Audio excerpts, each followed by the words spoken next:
This is a free text-to-speech website. Go to voicemaker.in. This comes with a simple user-friendly interface. Type the text you want to convert into speech, and from the top controllers set the volume and the speed.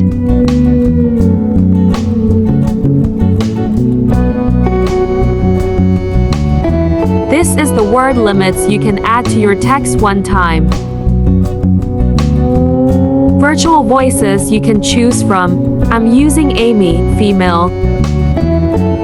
You can choose AI engine and the language as well. When you are done with your text, hit the Convert to Speech button. It's done converting. Finally, you can download your file in MP3 format. Below are the same voice controlling options. Hope you guys enjoy the video. Subscribe for more.